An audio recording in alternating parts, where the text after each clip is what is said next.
आज मी बनवला आहे इन्स्टंट खरवस, तेही कोणत्याही गाई म्हशीच्या चीक दुधाशिवाय. अगदी घट्ट, रिच आणि क्रीमी चवीचा. चला तर मग रेसिपीला सुरुवात करूया. एका मोठ्या भांड्यात मी 1 कप घट्ट आणि ताजं दही घेतलंय. त्यातच आपल्याला 1 कप फुल क्रीम दूध घालायचं आहे आणि 1 कप कंडेन्स मिल्क घालायचं आहे. कंडेन्स मिल्क आपण आपल्या आवडीनुसार कमी जास्त करू शकतो. त्यातच घालायचं आहे पाव वाटी मिल्क पावडर आणि 1 चमचा कॉर्नफ्लॉवर. आता ह्या सगळ्या गोष्टी आपल्याला व्यवस्थित मिक्स करायच्या आहेत. चांगल्या ढवळून घ्यायचे आहेत. याच्यात कोणतीही गुठळी राहिली नाही पाहिजे, जेणेकरून खरवसचं टेक्स्चर खूप छान येतं. हे आता व्यवस्थित ढवळून झालं तर आपल्याला हवं असेल तर आपण एकदा गाळून पण घेऊ शकतो, म्हणजे हे पूर्ण लम्प फ्री बॅटर तयार होईल. आता यातच घालणार आहे मी पाव चमचा वेलची पावडर. पुन्हा छान असं मिक्स करून घ्यायचं आणि हे मिश्रण आपल्याला एखाद्या टीनमध्ये, जो केकचा टीन असतो किंवा स्टीलच्या डब्यामध्ये ओतायचं आहे. अगदी हलक्या हाताने ह्याला ओतून घ्यायचं आहे आणि मग याच्यात घालायचं आहे केशर दूध. केशर दुधाने याला खूप छान असा पिवळसा रंग येतो. केशर दूध घालणं इथे कम्प्लिटली ऑप्शनल आहे. आपल्या आवडीनुसार आपल्याला घालायचं आहे, नाही घातलं तरी चालेल. थोडीशी हळद जरी घातली तरी ह्याला छान रंग येतो. पारंपरिक रेसिपीमध्ये तर केशर दूध वगैरे नाही घालत.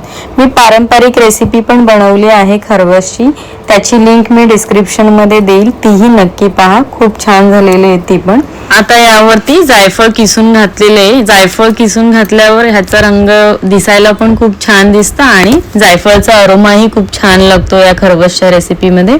पुन्हा थोडंसं केशर ह्याच्यावरती वरून टाकणार आहे आणि मग आपल्याला याला वाफवायला ठेवायचे. वाफवण्यासाठी मी कढई ऑलरेडी ठेवली होती गॅसवर, ती गरम करायला ठेवायचं आहे पाणी आणि मग हे खरवसचा हा जो टीन आहे तो त्या कढईमध्ये ठेवायचा आहे. त्याच्यामध्ये एक जाळी ठेवायची आणि मग हा डबा आपल्याला त्या जाळीवर ठेवायचा आहे. ह्या डब्यावरती आठवणीने झाकण लावायचंय, म्हणजे त्याची वाफ त्या खरवसच्या बॅटरमध्ये पडणार नाही, नाहीतर तो पातळ होण्याचे चान्सेस असतात. म्हणून एक झाकण ठेवायचं आणि मग कढई पूर्णपणे आपल्याला झाकून ह्याला कमीत कमी अर्ध्या तासासाठी आपल्याला वाफवायचं आहे. अर्ध्या तासानंतर आपल्याला सुरीने हवं असेल तर मध्यभागी टाकून बघायचंय, ती स्वच्छ आली म्हणजे हा झालाय. आता हा डबा आपल्याला पूर्णपणे थंड होऊ द्यायचा आहे आणि मग 3-4 तासासाठी फ्रीजमध्ये ठेवायचं आहे, म्हणजे हा व्यवस्थित असा सेट होतो आणि कट केल्यावर छान अशा त्याच्या वड्या पडतात. आता हे झालेलं आहे, फ्रीजमधून काढलाय मी. त्याच्या साईडच्या कडा पहिल्या मोकळ्या करते आणि मग मधून असे कट करायचे आहेत, म्हणजे छान अशा त्याच्या वड्या पाडायच्या आहेत. तुम्ही बघू शकता किती छान असे हा कट होतोय. अगदी घट्ट झालाय, कुठेही आपल्याला हा पाण्यासारखा दिसत नाहीये.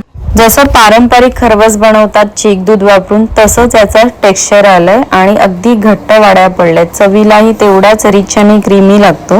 हा खरवस खाताना नक्कीच आपल्या बालपणातल्या आठवणी ताज्या होतात, कारण गावाकडे प्रत्येकाने एकदा तरी खरवस खाल्लेला असतो. गावाकडे जो चीक दूध मिळतं पण शहराकडे मिळत नाही, पण खरवसही खावासा वाटतो. म्हणून ही रेसिपी त्यांच्यासाठी खास आहे ज्यांच्याकडे चीक दूध नाही मिळत. तर तुम्ही या पद्धतीने हा इन्स्टंट खरवस नक्की करून पहा आणि मला कमेंटद्वारे नक्की कळवा कसा झाला तो. आवडल्यास लाईक करा, शेअर करा, सबस्क्राईब करा. भेटूया पुन्हा नवीन व्हिडिओमध्ये. तोपर्यंत धन्यवाद.